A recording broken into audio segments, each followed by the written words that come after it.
Paris Match n'était pas du tout le Paris Match qu'on connaît aujourd'hui.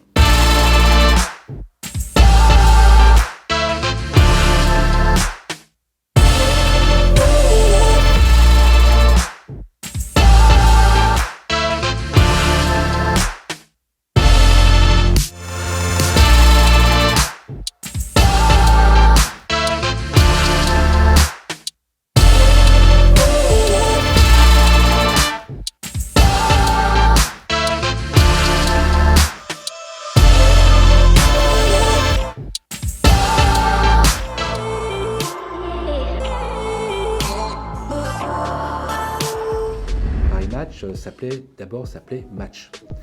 C'était un hebdomadaire et qui ne parlait que de sport, d'où le nom Match.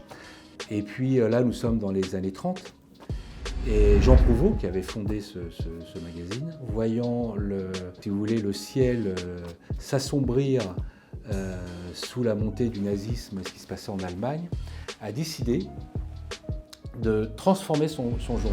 Il va transformer son magazine en magazine d'actualité. Et il va raconter la montée du nazisme avec tous les curseurs et toutes les bases qu'on retrouve dans Match de maintenant.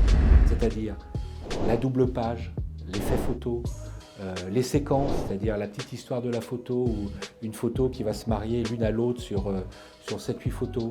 Et il va l'appeler Paris Match. Donc en 1949 sort le premier numéro. Mais comme on dit, la sauce ne va pas prendre.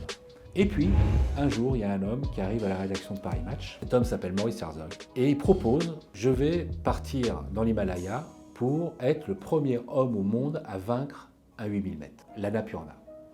Alors là, la photo. Et voici la couverture de l'exploit.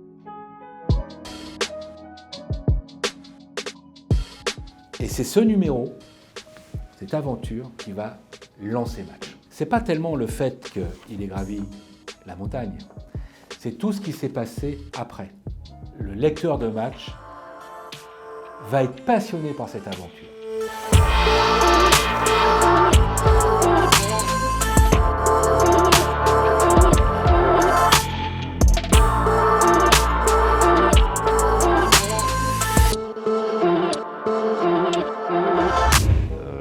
Il y a peu de magazines dans le monde, peu de médias dans le monde qui publient encore de la photographie comme on le fait. Bien évidemment, il y en a. Donc c'est vrai que pour un photographe, je l'espère encore, être publié dans Paris Match, c'est une consécration. Après, ce qui est vrai, c'est que le spectre des photographes qui publient dans Paris Match est beaucoup plus large qu'avant.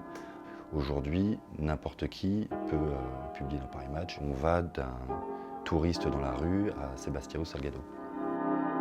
Ce qui fait une bonne photo, c'est avant tout l'émotion qu'elle dégage.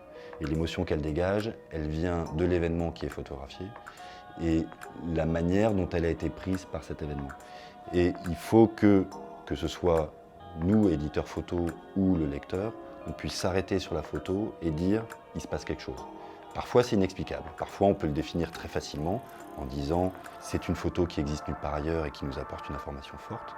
Et puis parfois c'est indéfinissable, une photo qui devient magique et qui va rester dans le temps et qui va devenir historique.